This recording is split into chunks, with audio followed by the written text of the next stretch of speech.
কঠোর ভিসা নীতির কারণে চলতি বছর কানাডায় কমেছে বিদেশি শিক্ষার্থীদের আনাগোনা, প্রতিনিয়ত বাড়ছে ভিসা প্রত্যাখ্যানের হার। পরিসংখ্যান বলছে আবেদনের প্রায় 70% বাতিল করছে অটোয়া। বিপরীতে ভিসা দেওয়া হচ্ছে মাত্র 30% আবেদনকারীকে। এতে প্রাধান্য দেওয়া হচ্ছে দক্ষতাকে, আর এর মধ্যে প্রকৌশল বিদ্যায় পারদর্শীদের অগ্রাধিকার অন্যতম। প্রফেশনাল ডিমান্ডের মধ্যে পড়েছে আপনার কনস্ট্রাকশন, আপনার ইলেকট্রিশিয়ান, প্লাম্বার্স, গ্যাস ফিটার্স, আর আপনার হেলথ কেয়ার সেক্টরের প্রফেশনালসরা।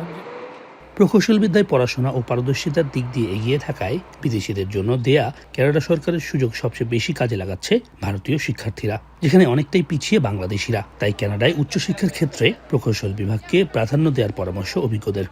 তো কানাডার ইঞ্জিনিয়ারিং এবং টেকনোলজি প্রোগ্রামের ক্ষেত্রে কিছু স্পেসিফিক গাইডলাইন আছে এবং এই গাইডলাইনগুলো ফলো করলে তারপর কেউ ইঞ্জিনিয়ারিং ডিগ্রি অথবা টেকনোলজিস্ট ডিগ্রিটা পাবেন।